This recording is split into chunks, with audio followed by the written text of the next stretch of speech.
Faces said that the Crimea bridge fell into the sea, turned upside down on state TV this week soon after the smoke from Russian airstrikes on Ukraine cleared away. Once Putin's durable enough explanation for these airstrikes on vulnerable civilian infrastructure filtered back from the day's Security Council briefing broadcast in the morning, the talking heads around the rhetorical fire pit spent the rest of the day rolling out new lines of communication to explain whatever it is they thought they had just been told to do. Неужели они не понимали, что они уязвимы, что им нечего противопоставить нашим крылатым ракетам, тем же дронам? Но не могли они этого не знать. Тем не менее, мост. Тем не менее, глумятся. Some sought to praise. День настал! Наконец-то Россия начала бить киевский режим.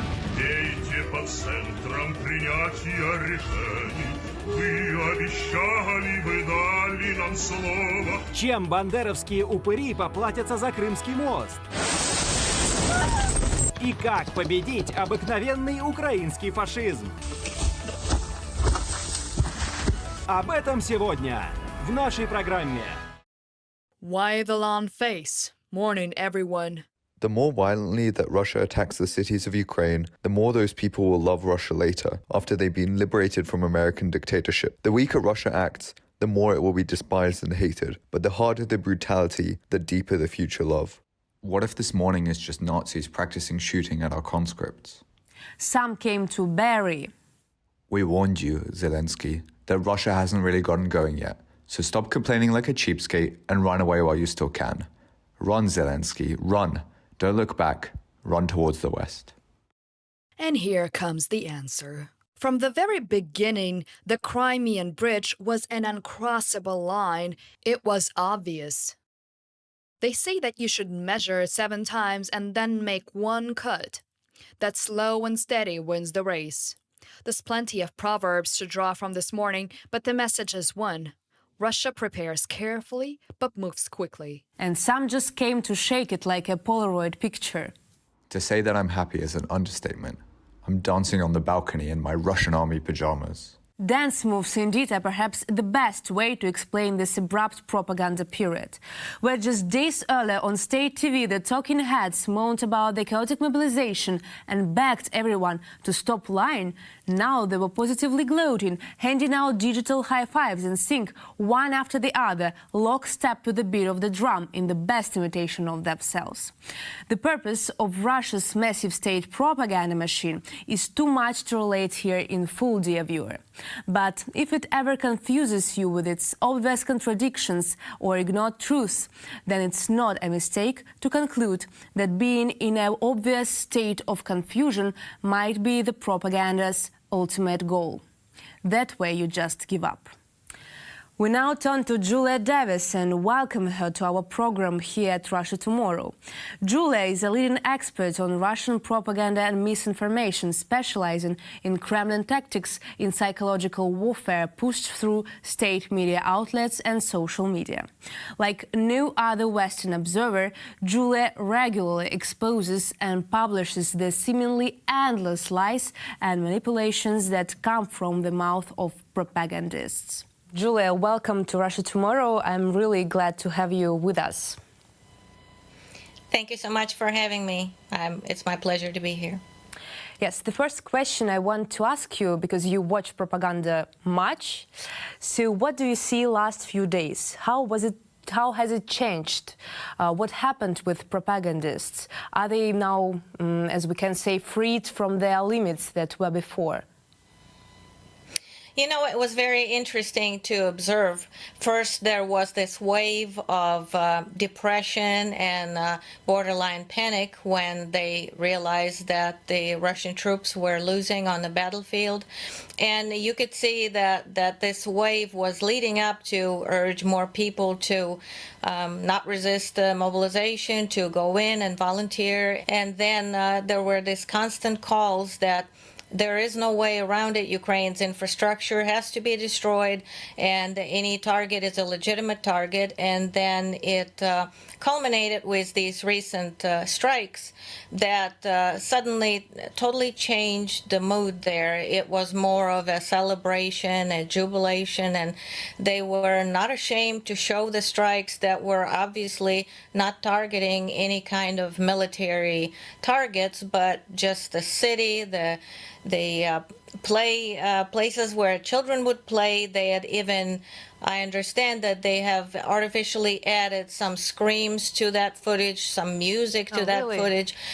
Yes, and it was really horrifying. I had actually tweeted out one of those videos because they had themselves singing, finally, this is happening, this is the day we were promised the strikes against decision-making centers. And one of the guests on the program actually complained that everyone was being too negative when they said it wasn't enough, it wasn't good enough, and all of Ukraine's infrastructure has to be destroyed. And he complained that the mood of tens of millions of Russians has been ruined because they're being so negative about such a great and wonderful event that there were strikes on Kiev and multiple other cities in Ukraine. Julia, yes, as you said, the mood really changed. Firstly, as we can see last week and weeks before, it was more like gloomy. Now it's joyful. They're really celebrating something. Can you say, is this the real face of this, as we can say, I suppose, bloodthirsty supporters? It seems to be that way because, you know, it's been building up to this for 8 years. These same propagandists have been advocating that Ukraine needed to be invaded, that it needed to be taken. A lot of people in the West would tell me, no, that's just for domestic propaganda. They would never do it. It wouldn't happen. But they're obviously very active participants in this, and they seem to really be taking joy in this because if Ukraine does not submit militarily, then they're more than willing to see it destroyed in some other way, and they don't seem to have the slightest feeling towards any of the civilians that are being massacred, or even the Ukrainian soldiers that are dying just defending their land from this absolutely mindless, pointless war. Yes, we can say that this month's propaganda really changed with some new developments depending on the situation on the ground. But actually, can we categorize these propagandists if there are groups like that? Maybe some of them are true believers, some of them are doing that for money. Is it possible to see these groups? I think it's kind of self-evident. There are some that are extremely proactive. You could see they really believe it, and then others seem to hesitate a little, but they're still doing it. So, but I believe at the core of it, they all know what's going on, and they all know how wrong it is, and there are just different degrees of it. And some are completely gung-ho, and also they're obviously receiving directives on how to act when all of a sudden the same propagandists that previously would not dare to criticize any part of the Russian government or much less the defense ministry all of a sudden are feeling brave enough, quote unquote, but really they've been told to do this because the blame has to be pinned on someone other than Putin. So all of a sudden they're criticizing certain parts of the government or certain officials, but it's definitely not journalism. It's more of they're being part of this war machine, and they are war criminals along with those that are being sent by Putin to massacre people in a neighboring country. And I also want to ask you, what's the common knowledge in the West? What's the real effect of propaganda on Russian people is? How it's estimated?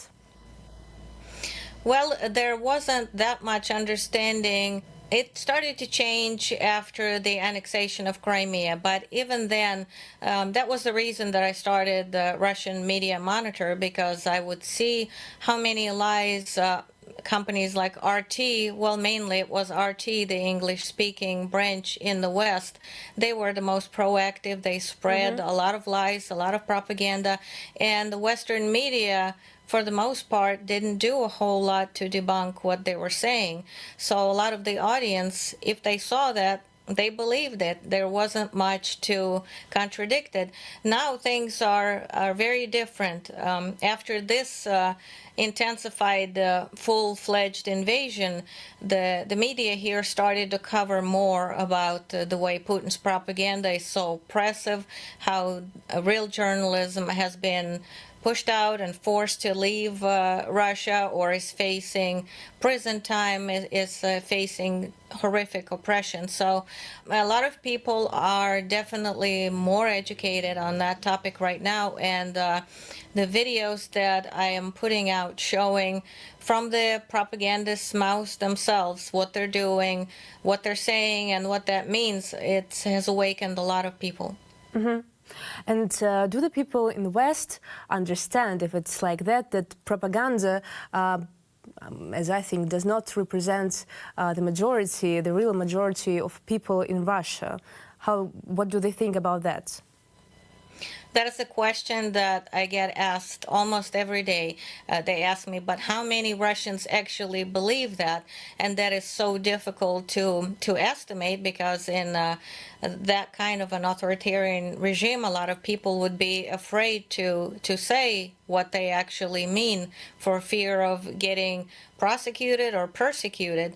And but I think what is more telling than that is how many Russians have left the country once this invasion started. How many more have left once the mobilization started? I think that is more telling than any poll, that even while all of this was happening and it seemed like there was so much public support for Putin's war, many people did realize that it wasn't real, that it was just forced upon them. And when it was time to make that choice, whether they wanted to support this invasion or even die for it, they obviously aren't willing to do that, and they obviously know what's going on. So that I find very encouraging as to how many Russians actually know the truth. And I believe it is a large portion of the society that knows the truth or is on the brink of realizing what is really happening.